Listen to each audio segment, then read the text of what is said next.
जब भी हम धर्म, सत्य और आदर्श की चर्चा करते हैं तो सबसे पहले जिस दिव्य नाम का स्मरण होता है वो है भगवान श्री राम।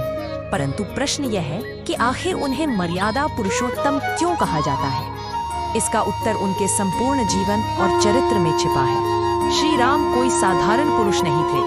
वे भगवान विष्णु के अवतार होकर भी एक आदर्श मानव के रूप में इस धरती पर आए और अपने जीवन में मर्यादा, त्याग और आदर्शों की पराकाष्ठा को स्थापित किया।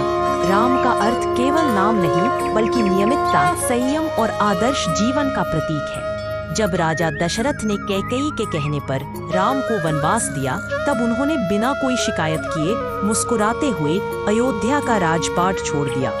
उस समय न उन्होंने विद्रोह किया, न पिता को दोष दिया, न सौतेली माँ के प्रति कोई द्वेष रखा, बल्कि चुपचाप वन को प्रस्थान कर गए।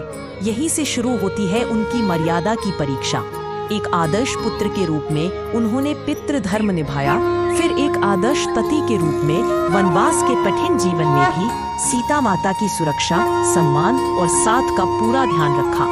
अपने भाइयों से उनके संबंध, विशेष से भरत के साथ, जब भरत उन्हें राज्य लौटाने आए तो राम ने दृढ़ता पूर्वक मना करते हुए कहा कि धर्म का पालन करना ही मेरा धर्म है। यही उनके राज्य धर्म की मर्यादा थी। जब सीता माता का हरण हुआ और राम युद्ध के लिए तैयार हुए, तब उन्होंने रावण को बार बार समझाने का प्रयास किया। उन्होंने युद्ध में भी कभी अधर्म का सहारा नहीं लिया।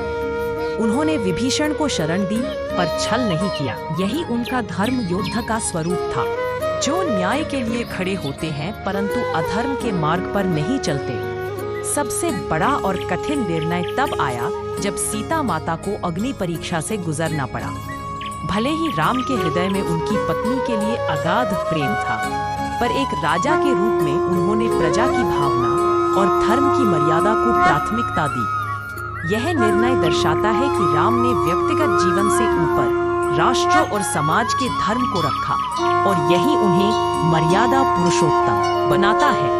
श्री राम का शासन, जिसे हम राम राज्य कहते हैं, वो भारतीय संस्कृति का आदर्श शासन मॉडल बन गया, जहां हर नागरिक समान था, सभी को न्याय मिलता था और राजा स्वयं सबसे पहले नियमों का पालन कर। इसलिए श्री राम सिर्फ एक भगवान नहीं है, वे हर रिश्ते में आदर्श हैं। एक आदर्श पुत्र, एक आदर्श भाई, एक आदर्श पति, एक आदर्श राजा और सबसे बढ़कर एक आदर्श मानव। इसीलिए उन्हें मर्यादा पुरुषोत्तम राम कहा जाता है, क्योंकि उन्होंने यह सिद्ध किया कि ईश्वर बनना आसान है, पर मानव बनकर जीना और मर्यादाओं में रहना ही सच्चा धर्म है। जय श्री राम।